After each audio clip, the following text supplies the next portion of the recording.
सुनिए एक बार फिर ज्योतिष का अमोल कमाल। ज्योतिषाम गारणिम विद्या पिता पुत्र न दियता।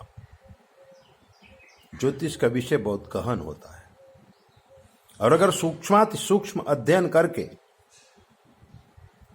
हम भविष्य कहते हैं तो 100% वो भविष्य सही पड़ता है। बात बता रहा हूं आपको भावनगर से 2 किलोमीटर दूर एक छोटा सा गांव, और वहां से रसिक भाई अहमदाबाद आए। अहमदाबाद में आकर के उन्होंने एक कपड़े की मिल में नौकरी किया। पटेल थे, बड़े मेहनतू थे, काफी मेहनत किया और उनको अच्छा पैसा भी मिल गया। शादी भी हो गई थी गांव में, पत्नी को भी ले आए, 2 बच्चे हो गए। बड़ी लड़की थी, उसका नाम था सुधा। छोटा लड़का था। छोटा सा मकान भी अहमदाबाद में बना लिए थे, क्योंकि पटेल साहब, रसिक भाई पटेल बहुत मेहनत करने वाला आदमी था। वो शनिवार को भावनगर जाता था और वहां से छोटे छोटे पैकेटों में नमकीन भर के ले आता था और अपने मिल में ही डबल भाव में बेच देता था। तो ऐसा करते उसे नमकीन का अनुभव हो गया। जब पत्नी बच्चे यहां आ गए तो वो बस से ही मंगा लेता था, आदमी को बेच करके मंगा लेता था 40-50 किलो। जब बिक जाए तो दूसरा मंगा लेता था। मिल के मजदूर तो लोग लेते ही थे, लेकिन जो ऑफिसर लोग थे वो लोग भी लेने लगे थे और नमकीन में रसिक भाई का नाम हो गया था। ऐसा पैसा कमाते कमाते 15-20 साल निकल गए। दोनों बच्चे भी जवान हो गए, मकान भी हो गया। अब बात आई शादी की, क्योंकि लड़की बड़ी थी तो अपने क्षेत्र में ही वो लड़का ढूंढने लगे। और समाज का अच्छा लड़का मिल गया, पढ़ा लिखा। हमारे पास आए, कुंडली मिलाए। कुंडली बहुत अच्छी मिलती थी। हमने कहा कुंडली बहुत अच्छी मिल रही है, आप शादी कर दीजिए। शादी कर दी गई, लड़की अपने घर चली गई। अब एक लड़का बचा था। रसिक भाई ने अच्छा पैसा कमा लिया था, गांव घर में उनका इज्जत बढ़ गई थी। अब लड़के के लिए अच्छे अच्छे घरों से रिश्ते आने लगे और एक बहुत बड़ा परिवार, बहुत पैसे वाला, जो भावनगर में ही स्थिर था और उनका अच्छा व्यापार था। रसिक भाई का नाम सुनकर के, लड़के की पढ़ाई सुनकर के, वहां से लड़की के संबंधी लोग आए, रसिक भाई को बात किया। समाज का दबाव भी था, लड़की अच्छे खानदान की थी। रसिक भाई मना नहीं कर सके, हां कह दिया।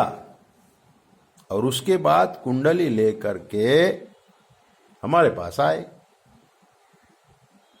बोले शास्त्री जी, लड़के की शादी फिक्स कर दिया है, तो आप जरा उनकी कुंडली मिला लीजिए। मैंने कहा जब फिक्स कर दिया तो क्या मिलाना।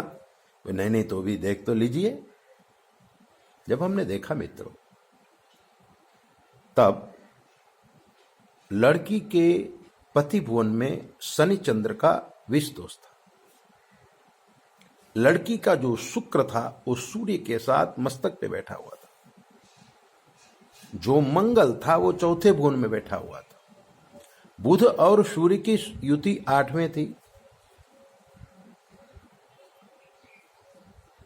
बड़ी तकलीफ वाली कुंडली थी। शुक्र दोषित था, चांडाल दोष था, विष दोष था, लड़की को मंगल भी था। लड़का एकदम सीधा साधा था, लड़का को ना शनि था ना मंगल, गुरु केंद्र में बैठा हुआ था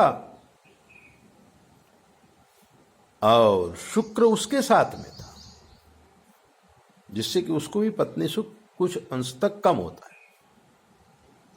और गुण 17 ही मिल रहे थे, जबकि गुण 18 मिलने चाहिए। मैंने कहा ऋषिक भाई कुंडली तो नहीं मिलती है, शादी लंबी चले ऐसा नहीं लगता है। बोले गुरुजी मैंने जबान दे दी, अब क्या करें। मैं कहा हुई है सोई जो राम रचिरा खाको करी तर्क पढ़ा वही शाखा। रसिक भाई ने हमारी बात नहीं मानी और शादी कर दिया। शादी में जब लड़की घर आई तो अच्छी तरह से व्यवहार नहीं करने लगी, पति के साथ भी अच्छा व्यवहार नहीं करती थी। पति जबरदस्ती उसे प्यार करता था, वो पति प्यार करने भी तैयार नहीं थे।